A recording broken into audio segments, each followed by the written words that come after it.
The National Security Advisor, Major General Babangana Muguno, disclosed these to newsmen at the Presidential Villa, Abuja, following an emergency National Security Council meeting at the behest of President Muhammadu Buhari. Muguno, who was joined by the Minister of Foreign Affairs, Godfrey Onyema, Chief of Defense Staff, General Lucky Irabo, and Director General of the National Intelligence Agency, Ahmed Rafiu Abubakar. The NSA said the panic which trailed the United States terror alert addressed to its citizens in Nigeria was needless, maintaining that the hype and the sense of insecurity it created was unfounded and unnecessary, urging citizens and other residents to go about their businesses without entertaining any apprehension. He added that the Nigerian military and other security and intelligence agencies were up to the task in their duties to ensure all Nigerians and every part of the country were safe. The Independent National Electoral Commission (INEC) says it will work with relevant stakeholders to track campaign finances, vote buying, and other anomalies before, during, and after the general election. INEC Administrative Secretary in Sokoto State, Mrs. Awal Kangiwa, said this at a stakeholders meeting in Sokoto. She assured that all updates and arrangements, identifications, and invitations will be done to carry all collaborating agencies along.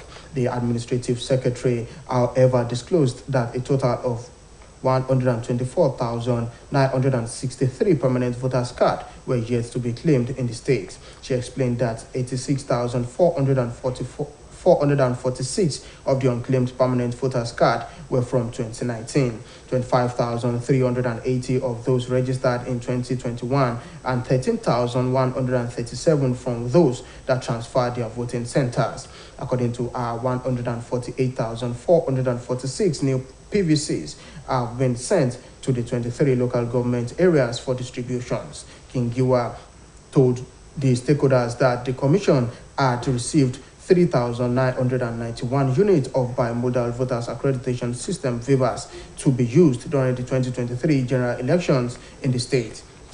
According to her, the VIVAS will be configured and assigned to polling units across the state. She added that INEC staff members were being trained in the effective handling of beavers ahead of the election. The Administrative Secretary assured that the Commission was ready for the election and would continue to interface with different stakeholders as part of its voters' education. Meanwhile, the United Nations Development Programme (UNDP) and the Independent National Electoral Commission (INEC) have launched a sensitization training for voters' education providers in South-South and Southeast geopolitical zones in Calabar and Enugu. The training aimed at sensitizing FEPs ahead of the 2023 general elections. They are drawn from Bayelsa, Rivers, Akwa Ibom, Delta, Edo State, and the host Cross River State from the South geopolitical zone, and Abia, Anambra, Ebonyi, Imo, and the host Enugu for the Southeast geopolitical zone. The UNDP team leader on governance, peace, and security, Mr. Matthew Alao, at the opening ceremony in Enugu, said voters' education is crucial to the success of election, as it would assist the electoral body in its task of delivering free, fair, effective, transparent, and credible election. Alao said this step helps the the basic voters' information to the voting populations at the governance level, including wards level in the country. Stroke has been described as the second leading cause of death and third leading cause of disability in the world. To this end, the neurological unit of the Internal Medicine Department of Union Teaching Hospital, in commemoration of this year's World Stroke Day, organized a road walk and sensitization for market men and women to raise awareness of prevention and treatment of stroke. The road walk started from Union Teaching Hospital to Old Garage and terminated at the new Orisumbari Market, where free screening for market men and women taxi drivers were conducted on the common risk factors for stroke vis-a-vis obesity, hypertension, and diabetes mellitus, as well as giving out free medications to hypertensive patients. Speaking with OSBC News on the motive behind the medical screening, the consultant neurologist Dr. Oluyemi Adebanjo stated that it was a way of sensitizing the public on the need to prioritize their health and to educate people to understand the importance of stroke and the symptoms and get an early diagnosis to prevent complications. Beneficiaries who were given avenue to ask questions appreciated the management of Uni-Osun Teaching Hospital for the gesture. The free medical outreach featured blood test, blood pressure, sugar level test, height and weight were also conducted, while also giving out free antihypertensives and hypertensive medications to patients who need them. The National Drug Law Enforcement Agency has declared wanted one Ademola Kazeem over offense bordering on drug trafficking and money laundering. The agency declared the Lagos socialite wanted as a result of his alleged failure to honor its invitations following an order of a federal high court in Lagos in October this year. The anti-drug agency said Kazeem was fingered after the arrest of some drug traffickers attempting to export cocaine to the United Arab Emirates and other destinations outside Nigeria.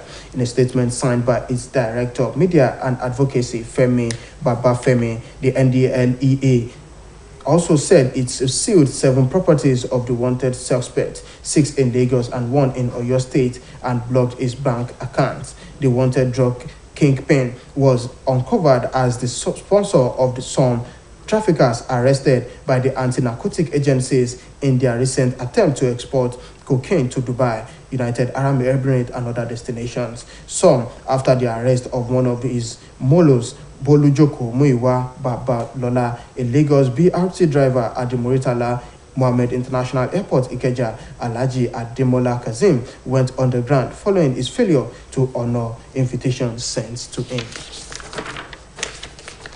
The Lagos State Police Command has confirmed that it has invited the domestic staff of superstar singer Davido following the death of his 3-year-old son, Ifeanyi Adeleke. The command spokesperson Benjamin Odeyin made this known today after the report of Ifeanyi's death went viral. It was earlier reported that Ifeanyi died after drowning in water for a very long time before being spotted. He was, however, rushed to Evercare Hospital in Lagos but confirmed dead. The DMW boss and his fiancée Chioma Roland were away from the house when the boy drowned in a pool after his father's house in Banana Island. Speaking on the unfortunate incidents, the Lagos PPRO Odin said preliminary investigations is currently ongoing to unravel what led to the boy's death. He said domestic staffs at Davido's house have been taken to the station to give their own account of what happened. And now to sports. Team Nigeria won 9 gold and 3 silver medals, totaling 12 medals at the just concluded African Open Championship in Cairo, Egypt. The country's athletes at the competition set 3 world and 2 African records in the competition that featured over 166 athletes and 104 male and 64 female from 27 countries. Nigeria's individual gold medalists at the championship are Roland Ezueke, Esther Nworogu, Latifat Tijani, Kafilat Almaruf, Folashade Oluwafemiayo, Onyechi, Lucy Ejike, and Thomas Kure won, while Bose Ejide, Lucy Ejike, and Thomas Kure won silver medal. The Nigerian Paralympics, who have competed in 10 weight classes, also won a gold medal in the women's team event, but it was, however, not recorded on the medal table. Speaking on the team's accomplishments, Nigerian Minister of Sport and Youth Development, Sunday Dare, commended the athletes' impressive display, saying Nigeria should keep improving and never stop developing new strategies that will keep the athletes at the level of performance and even go higher as the sport evolves and new rules and techniques are developed. On the foreign scene, Ghana's President Nana Akufo-Addo has sought to reassure the country his government can manage an economic crisis as it negotiates a loan agreement with the International Monetary Fund. President Akufo-Addo is under pressure from his own lawmakers to fire his finance minister, urging Ghanaians to support his decision to reverse his position and seek an IMF loan. Ghana hit hard by the global pandemic and fallout from Ukraine's war. Ghana is seeking a $3 million credit as the country faces 35% inflation, a sharp fall in the city's currency, and a high debt service payment. The IMF has opened talks with Ghana over a deal, and Akufo-Addo said they expected to reach an agreement before the end of the year, saying this will give further credence to the measures the government is taking to stabilize and grow the economy, as well as shores up the nation's currency. The president said the IMF deal would not mean any so-called haircut to trim the value of the currency's debt, which would mean bond holders would lose money. He also said the government would review import standard and support farmers in a bid to reduce reliance on now more costly imported goods. The president also promised to tighten measures to restore orders in the foreign exchange market, such as controlling illegal operators, as a way to support the cities. And that ends the evening news on OSBC TV. Join us at 7 for the major reports. Good evening.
Open defecation can cause severe infections. Stop it.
ẹ má ṣe dàdọ̀tí sójú pópó ìdọ̀tí sínú kọ́tà ẹ má ṣe dàdọ̀tí sójú afárá ìdọ̀tí sínú rívà ẹ má ṣe dàdọ̀tí sílé onílé ìdọ̀tí sójú títì ẹ má ṣe dàdọ̀tí sójú àgbàrá. Ẹ jẹ́ ká ṣàmì lọ́dún èyí a ò ní ríjà omi. Ẹ jẹ́ ká ṣàmì lọ́dún èyí a ò ní ríjà omi. Àfọwọ́fà ló pọ̀nù ṣẹlẹ̀ oníyàlé. Àwọn tó kàn ló mọ̀ lọ́lá Olúwa ibi òní kan wá.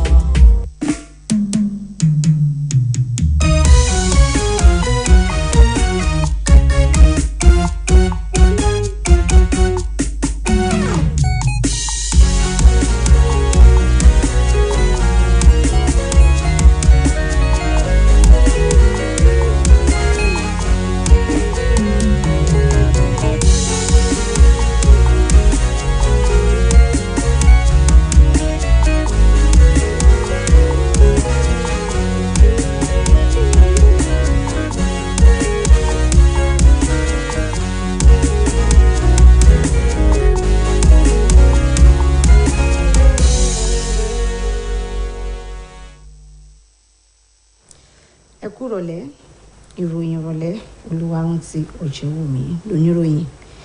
ìjọba àpapọ̀ ti sọ yìí pé kò sóòótọ́ nínú ọ̀rọ̀ kan tí ilẹ̀ Gẹ̀ẹ́sì àti Amẹ́ríkà sọ nípa ètò ààbò orílẹ̀-èdè yìí pàápàá jùlọ tí wọ́n ní ètò ààbò ìlú Àbújá pẹ̀lú àlàyé pé kò sí ìbẹ̀rù bojo kankan kí àwọn ọmọ orílẹ̀-èdè yìí kó má ṣe kọbi ara sí ohun tí ilẹ̀ Gẹ̀ẹ́sì àti orílẹ̀-èdè Amẹ́ríkà sọ. Olùdámọ̀ràn pàtàkì fáàrẹ lórí ètò ààbò ajagunfẹ̀yìntì Babagana Mọ̀ngùnú sọ̀rọ̀ yìí di mímọ̀ fáwọn oníròyìn nílẹ̀gbẹ́ ààrẹ l'Àbújá lópin ìpàdé ìgbìmọ̀ fètò ààbò ajagunfẹ̀yìntì Mọ̀ngùnú ẹni tí òun àti mínísítà fọ́rọ̀ ilẹ̀ òkèèrè Geoffrey Onyema, olórí ikọ̀ elétò ààbò ọ̀gágun Lucky Irabor àti adarí àgbà fún àjọ ọ̀tẹlẹ̀múyẹ́ lórílẹ̀‐èdè yìí Ahmed Rufai Abubakar ìjọba àwọn oníròyìn sọ̀rọ̀ sọ pé ìròyìn nípa ètò ààbò èyí tí ó ní ṣe pẹ̀lú àwọn onísùnmọ̀mí pé wọ́n fẹ́ kọlu olúlẹ̀ yìí Àbújá tí ilẹ̀ Gẹ̀ẹ́sì àti ilẹ̀ Amẹ́ríkà sọ ló jẹ́ àkànpò tí kò sì lẹ́sẹ̀ ńlẹ̀ rárá tí wọ́n sì kàn fẹ́ máa dá ìpayà sọ́kàn àwọn ọmọ orílẹ̀-èdè yìí. Ó wá rọ àwọn ọmọ ilẹ̀ Nàìjíríà àti gbogbo àwọn olùgbé rẹ̀ pé kí wọ́n máa bá iṣẹ́ òòjọ́ wọn lọ láì fòyà. Ó fi kún pé iléeṣẹ́ ológun orílẹ̀-èdè yìí àtàwọn ikọ̀ aláàbò tẹ̀ mọ́kọ̀ ọ̀tẹlẹ̀múyẹ́ ti túbọ̀ jẹ́ kí ètò ààbò ó yí dandan sí i lọ́nà àti dènà ìkọlù yòówù tó bá fẹ́ wáyé lórílẹ̀-èdè Nàìjíríà. Àjọ elétò ìdìbò tí lóun yóò ṣiṣẹ́ pẹ̀lú àwọn àjọ tọ́rọ̀ kàn láti máa tọpinpin àwọn tó ń ṣonígbọ̀wọ́ ìpolongo àwọn ẹgbẹ́ òṣèlú, àwọn tó máa ń ra ìbò àtàwọn tó bá ń lọ́wọ́ nínú kùdìẹ̀kudiẹ míì ṣáájú, lákòókò àti lẹ́yìn ìdìbò gbogbogbò tí yóò wáyé lórílẹ̀‐èdè yìí lọ́dún tó ń bọ̀. Akọ̀wé àjọ INEC ní ìpínlẹ̀ Sokoto, arábìnrin Hawa Kangiwa ló sọ̀rọ̀ yìí níbi ìpàdé oníròyìn kan tó wáyé ní Sokoto. Ó sọ pẹ̀lú ìdánilójú pé gbogbo ètò tó yẹ làjọ náà yóò ṣe láti rí dájú pé àwọn ṣiṣẹ́ pọ̀ pẹ̀lú àwọn àjọ tọ́rọ̀ kàn. Ó wá sọ di mímọ̀ pé 1,164 àti 4,500 káàdì ìdìbò ni wọn kò tí ì wá gbà nípìnlẹ̀ náà. Ó tún ṣàlàkalẹ̀ bí wọ́n ṣe ṣe ìforúkọsílẹ̀ káàdì àwọn olùdìbò nípìnlẹ̀ Sokoto láti ọdún 2019 sí 2021. Arábìnrin Kangiwa sọ níbi ìpàdé náà pé àjọ INEC ti tẹ́wọ́ gba ẹ̀rọ tó ń sọ ojúlówó káàdì àwọn olùdìbò bíi 4,000 nípìnlẹ̀ ọ̀hún tí wọn yóò ṣàmúlò fún ìdìbò ọdún 2023. Ó ní wọ́n ti ṣe ìdánilẹ́kọ̀ọ́ fáwọn òṣìṣẹ́ àjọ elétò ìdìbò lórí bí wọn yóò ṣe máa ṣàmúlò ẹ̀rọ náà lákòókò ìdìbò. Nínú ìròyìn tó farapẹ́, àjọ UNDP àti àjọ elétò ìdìbò orílẹ̀-èdè yìí ti bẹ̀rẹ̀ ìdánilẹ́kọ̀ọ́ tí wọ́n sì ti ń la àwọn olùdìbò tó wá láti apá gúúsù àti ìlà oòrùn gúúsù orílẹ̀-èdè yìí lóye lórí bí wọn yóò ṣe máa di ìbò níbi tí ìdánilẹ́kọ̀ọ́ ọ̀hún ti wáyé ní Calabar àti Enugu. Àfojúsùn ìdánilẹ́kọ̀ọ́ náà ni láti jẹ́ káwọn olùdìbò ní òye nípa ètò ìdìbò ọdún 2023. Àwọn èèyàn náà ni wọ́n wá láti ìpínlẹ̀ Bayelsa, Rivers, Akwa Ibom, Delta, Edo àti Cross River tó jẹ́ ìdánilẹ́kọ̀ọ́ tẹkùn gúúsù ilẹ̀ yìí tí ẹkùn ìlà oòrùn gúúsù ilẹ̀ sì wáyé ní Abia, Anambra, Ebonyi, Imo àti Enugu tó gbàlejò ìdánilẹ́kọ̀ọ́ náà. Ọ̀gbẹ́ni Matthew Alawo tó jẹ́ aṣojú àjọ UNDP tó wà fún ìfẹsẹ̀rinlẹ̀ ìjọba rere àtàlàáfíà ohun ètò ààbò lákòókò tó ń ṣíde ètò náà sọ pé ìlanilọ́yẹ̀ àwọn ìdìbò ṣe pàtàkì tí yóò sì ran àjọ elétò ìdìbò lọ́wọ́ láti ṣàgbékalẹ̀ ìdìbò tí yóò gbóúnjẹ fẹ́gbẹ́ gbàwòbò. Bákan náà ló tún ní yóò jẹ́ káwọn olùdìbò ní òye tó pé lórí ètò ìṣèjọba tiwantiwa lórílẹ̀‐èdè yìí. Àìsàn rọpárọsẹ̀ làwọn akọ́ṣẹ́mọṣẹ́ onímọ̀ṣègùn òyìnbó ti ṣàpèjúwe bí àìsàn tó ń tètè gbẹ̀mí àwọn èèyàn tó ìsún ara àwọn tó ń sọ ọ̀pọ̀ èèyàn dá láàbò ara. Èyí ló mú káwọn akọ́ṣẹ́mọṣẹ́ nípa ọpọlọ sílé ẹ̀kọ́ṣẹ́ ìmọ̀ṣègùn òyìnbó ti UniOsun ṣètò ìlanilọ́yẹ̀ yíká ìlú àti fáwọn bàbá lọ́jà ìyá lọ́jà láti jẹ́ káwọn èèyàn mọ ọ̀nà tí wọ́n ń gbà pinwọ́ àìsàn náà àti ìtọ́jú ẹni tó bá ní tó sì jára àyájọ́ pípinwọ́ àìsàn náà fún tọdún yìí. Ilé ẹ̀kọ́ṣẹ́ ìmọ̀ṣègùn òyìnbó UniOsun ní ètò ìtanijí náà ti bẹ̀rẹ̀ tí wọ́n gba agbègbè Bari ni wọ́n ti ṣe àyẹ̀wò ọ̀fẹ́ fún àwọn bàbá lọ́jà, àwọn ìyá lọ́jà, àwọn awakọ̀ àtàwọn èèyàn tó wà bẹ́ẹ̀. wọ́n mẹ́nuba ohun tó ń ṣe okùnfà àìsàn yìí bíi ara sísọjù, ẹ̀jẹ̀ ríru, ìtọ̀ ṣúgà àti ṣíṣàdédé fẹ́ni tí ó láìsàn ẹ̀jẹ̀ ríru lóògùn láì gba ìmọ̀ràn dókítà àkọ́ṣẹ́mọṣẹ́. Nígbà tó ń bólú ilé-iṣẹ́ yìí sọ̀rọ̀ ohun tó mú kí wọ́n ṣe àyẹ̀wò ọ̀fẹ́ náà, dókítà Olúyẹmí Adébánjọ sọ pé ìgbésẹ̀ náà jẹ́ ara ọ̀nà láti làwọn àwòrán àwùjọ lọ́yẹ̀, pàtàkì mímọ àpẹẹrẹ àrùn yìí kí wọ́n lè gba ìtọ́jú pé àìsàn náà kò tó fẹ̀jú. Bákan náà ni wọ́n tún ra àwọn èèyàn láti máa béèrè ìbéèrè tó bá rú wọn lójú. Àwọn tó jàǹfààní ètò náà dúpẹ́ lọ́wọ́ àwọn akọ́ṣẹ́mọṣẹ́ náà àtàwọn aláṣẹ ilé ẹ̀kọ́ṣẹ́ ìmọ̀ ìṣègùn òyìnbó UNIOSUN. Lára ohun tó tún wáyé ní àyẹ̀wò ẹ̀jẹ̀ lọ́fẹ̀ẹ́, àyẹ̀wò ìtọ̀ ṣúgà, báwọn èèyàn ṣe ga sí àti bí wọ́n ṣe gbé wọn sí, tí àwọn tó lárùn ẹ̀jẹ̀ ríru sì tún gba oògùn ọ̀fẹ́. Àjọ tó ń gbógun ti oògùn olóró àti gbígbé rẹ̀ NDLEA ti kéde pé àwọn wá Adémọ́lá Kazeem fẹ̀sùn gbígbé oògùn olóró àti ṣíṣe owó báṣubàṣu. Àjọ náà kéde ìgbésẹ̀ yìí nítorí bí Kazeem ṣe kọ̀ láti jẹ́ ìpè wọn lórí àṣẹ tí ilé-ẹjọ́ gíga ti ìjọba àpapọ̀ tó wà nílùú Èkó pa lóṣù kẹwàá ọdún yìí lórí ìgbẹ́ni náà. Àjọ NDLEA sọ pé wọ́n fura sí Kazeem lẹ́yìn tọ́wọ́ ti bá wọn kan tí wọ́n ń gbé oògùn olóró lákòókò tí wọ́n ń gbìyànjú láti gbé oògùn olóró cocaine lọ sí United Arab Emirates àtàwọn orílẹ̀-èdè míì lókè òkun. Àzáàrí alukoro àjọ náà Ọ̀gbẹ́ni Fẹ́mi Babáfẹ́mi fi síta ṣàlàyé pé àwọn ti gbẹ́sẹ̀ lé dúkìá ẹni àfúrásì náà 6 nílùú Èkó àti ẹyọkan ní ìpínlẹ̀ Ọ̀yọ́, táwọn sì tún ti gbẹ́sẹ̀ lé àsùnwọ̀n ilé ìfowópamọ́ rẹ̀. Kazeem tí wọ́n fura sí pé ó ti jùǹbó sínú gbígbé oògùn olóró ni wọ́n sọ pé ó ń ṣonígbọ̀wọ́ àwọn tọ́wọ́ bà pẹ̀lú oògùn olóró láìpẹ́ yìí níbi tí àjọ NDLEA ti fi páńpẹ́ ọba gbé Bólújókòó Múyìwá Babalọ́lá tó jẹ́ awakọ̀ BRT ní pápákọ̀ òfurufú Murtala Muhammed tó wà nílùú Èkó lásìkò tó fẹ́ gbé já sókè òkun pẹ̀lú oògùn olóró tí Adémọ́lá Kazeem sì ti nà pápá bora látìgbà tọ́wọ́ ti bá ọ̀gbẹ́ni náà. Iléeṣẹ́ ọlọ́pàá ìpínlẹ̀ Èkó ti fìdí rẹ̀ múlẹ̀ yìí pé àwọn tí wọ́n ṣẹ́ pé gbogbo àwọn òṣìṣẹ́ tó ń bá akọrin ìgbàlódé ní Davido ṣiṣẹ́ nílé rẹ̀ nítorí ikú ọmọkùnrin kékeré rẹ̀ ọmọ ọdún 3 Ifeanyi Adeleke. Agbẹnusọ iléeṣẹ́ ọlọ́pàá ìpínlẹ̀ Èkó Benjamin Hundeyin ló sọ̀rọ̀ yìí di mímọ̀ lẹ́yìn tí ọ̀rọ̀ ikú Ifeanyi ti lu gbogbo ojúpọ̀ ìtàkùn ayélujára pa. A rí gbọ́ pé Ifeanyi ló kú lẹ́yìn tó ọmọ ọ̀hún bọ́ sínú adágún omi tí wọ́n ti máa ń lúwẹ̀ẹ́ tó jẹ́ ti ayé òde òní tó wà nílé wọn tó wà ní Banana Island nílùú Èkó. Wọ́n ní ó ti wà lábẹ́ omi tipẹ́ kó tó di pé wọ́n wá rí i tí wọ́n sì gbé dìgbàdìgbà lọ sí ilé ìwòsàn, ṣùgbọ́n táṣọ ọmọ yìí mọ́. David lòun àtaya rẹ̀ Chioma ò sí nílé lákòókò tí ọmọ wọn ọ̀hún ré sínú omi. Alukoro iléeṣẹ́ ọlọ́pàá ìpínlẹ̀ Èkó ní ìròyìn náà bá ní lọ́kàn jẹ́, ṣùgbọ́n tí ìwádìí ti bẹ̀rẹ̀ láti mọ ohun tó ṣokùnfà ikú ọmọdékùnrin náà. Ó ní gbogbo àwọn tó ń bá Davido ṣiṣẹ́ nílé rẹ̀ ni wọ́n ti ránṣẹ́ pè láti wá sọ tẹnu wọn bọ́mọ ọ̀hún ṣe dé nínú omi yìí.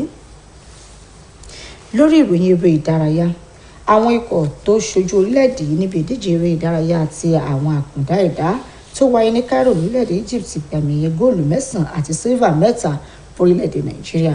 Àwọn eléré ìdárayá 94 ló kópa níbi ìdíje náà níbi tá a ti rí ọkùnrin 84 àti obìnrin 62 láti orílẹ̀-èdè 17 ní Áfíríkà. Lára àwọn tó gbàmì góòlù fún orílẹ̀-èdè yìí ni Roland Ezuruike, Esther Nwogo, Latifat Tijani, Kafilat Morufu, Fọláṣadé Olúwafẹ́mi Ayọ̀, Onyechechi Gift Mark, Loveline Obije àti Bọ́sẹ̀ Ọmọláyọ̀, nígbà tí Bọ́sẹ̀ Bèjìdé, Lucy Ejike àti Thomas Kure gba àmì sílvà 3. Nígbà tó ń sọ̀rọ̀ lórí àṣeyọrí náà, mínísítà fọ́rọ̀ eré ìdárayá àti ìdàgbàsókè àwọn ọ̀dọ́ lórílẹ̀‐èdè yìí Ọ̀gbẹ́ni Sunday Dare sọ pé ó jẹ́ kóríyá fórílẹ̀‐èdè yìí, ó sì yẹ kí eré ìdárayá máa tẹ̀síwájú àti pé kí wọ́n máa mú àgbélárugẹ bá àwọn eléré ìdárayá kí wọ́n lè túbà parí owó mu sí i. Ilẹ̀ òkèèrè, ààrẹ orílẹ̀-èdè Ghana Nana Akufo-Addo ti fìdí rẹ̀ múlẹ̀ pé ìjọba tó ń darí yóò ra ògo orílẹ̀-èdè náà padà lẹ́ka ètò ọrọ̀ ajé pẹ̀lú bó ṣe ti ń fi kún lókun láti ya owó tó lóko láti àjọ alówólódù bí ìrírí lágbàáyé ní IMF. Ààrẹ Akufo-Addo láwọn aṣòfin nínú ẹgbẹ́ òṣèlú tó ń darí ti ń dúkùkù lájà láti yẹ̀gà mọ́ mínísítà fétò òṣùná nídìí tó sì rọ àwọn ọmọ orílẹ̀-èdè Ghana pé kí wọ́n ṣàtìlẹ́yìn fóun láti yí ìpinnu òun padà kó sì béèrè fún ètò ẹ̀yáwó láti ọ̀dọ̀ àjọ IMF.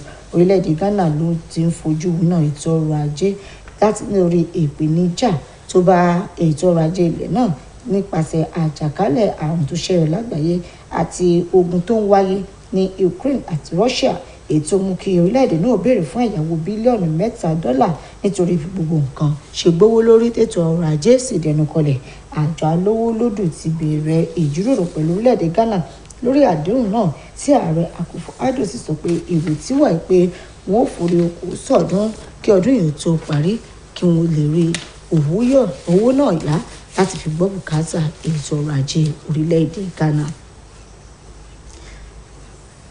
Kò ní jù báyìí lọ lórí ìròyìn ọ̀lẹ́ fún ti àkókò yìí. Ẹ darapọ̀ mọ́ wa láago 8 alẹ́ nígbà tá a máa mú àkójọpọ̀ ìròyìn wá fún yín títí dìgbà náà ẹ kú ojú lọ́nà.